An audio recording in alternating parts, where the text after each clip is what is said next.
Hey there, Eric Post here with Eric Post Online, your place online to help you increase your sales. Well, listen, I was just catching up on some emails, reading a few questions, and I really like this one. This one came in and it really resonated with me, and I'm sure it will resonate with many of you out there. So it's time for my answers to your questions. It's mail time.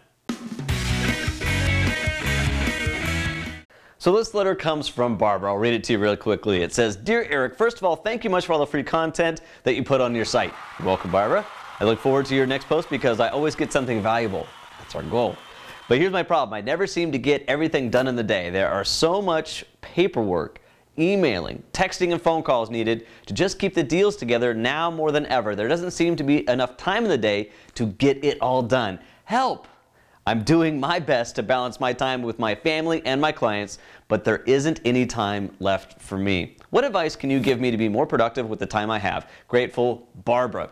Tell you what, this is a skill. Time management is a skill. So it's not something I've completely mastered. I got to be honest with you, but I've gotten so much better at it because I've made it a priority. I've got 2 little kids, families, businesses that I got to run. So time management has to be a skill that I'm constantly building, and you should be too. But first of all, remove your thought that you can control time. 86,400 seconds come at us every day. That's all we get. We cannot control the speed at which it comes. It's going to relentlessly click by every single day. So the thought of wrestling time was a big one for me, and I realized, you know what, that's a universal force that I can't possibly compete with. I just want to control me. I have control over my thoughts, my ideas, and my choices. So I choose to focus on a skill building that I call choice management. So that's my first little tip for you, is forget about the thoughts of time management. You can't do it, but you can manage your choices to be more effective. Think about it. Do you think a CEO of a Fortune 100 or a Fortune 50 company has more time in the day than you or I? No, they have the same amount of time in the day, but they're very effective and efficient with their time. And it comes from a couple of different skills, and we're going to go through them. 2 of them, actually, we're going to do right now. The first one is plan your day before it starts. If you start your day by going to your email inbox, you're not going to be very effective that morning for sure, and probably that day, because your email inbox is nothing more than everybody else's agendas, everybody else's requests, thoughts, and ideas, neatly organized just for you so you can respond to them. You can handle their problems. But what about your business?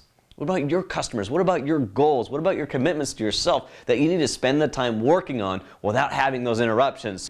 Deals today are harder to keep together now more than ever. People are scared or skittish. If there's financing involved, that could go by the wayside. So I get that.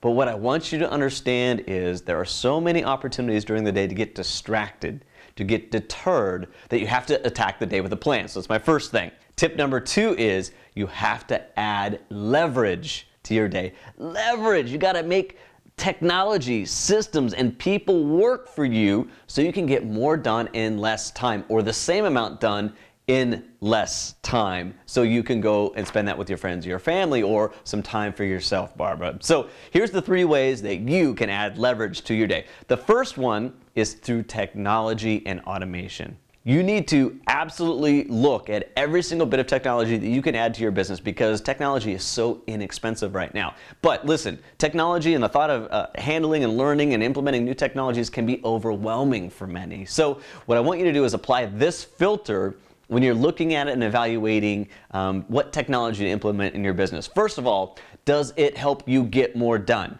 Not is it shiny and fancy and cool and hip and everybody else is doing it, but does it help you get more done in the day?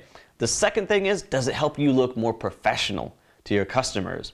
Does it help you look more professional to potential customers? Is it churning out reports or automated marketing that makes you look more organized and more professional than your competitors? So if it helps you make you look more professional, maybe you're going to do this technology. The third one is, does it help deliver a better customer experience?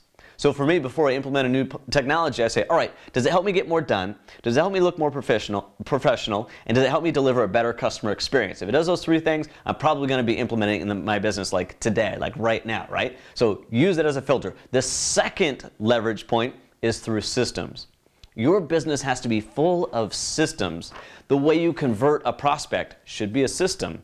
The way you plan to return your emails should be a system. The way you convert at an open house is a system. The way you put together all your information for a listing presentation should be a system. The way you plan to do events throughout the year should be a system. Your financial profit and loss statement, your accounting, your balance sheet reporting should be a system. You get that? So everything in your business should be systematized. And guess what? Guess how much that costs? Hardly anything. It just costs your time, energy, and effort to get it done. But if you get it done, it'll add a lot of leverage to your business because you can automate and provide a systematic approach to so many things that you're probably just winging right now.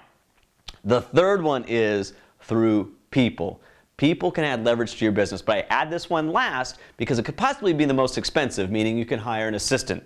But listen, you don't have to go and hire an assistant right away to add people leverage. Think of all the people that are surrounding you in your life right now. Look at your office first. What about the staff that's there? Is there any way they can help you in your business? Think about the vendor partners that you have and the referral partners that you have. Is there any way they can support you in your business? Think of the friends and the coworkers you have in your office and around you. Are there skills that they have in their business that are just better than yours, and you have things that you can provide them that you're better at? Can you partner up to provide each other leverage? See, there's many ways to add people leverage before you just go out and hire an assistant.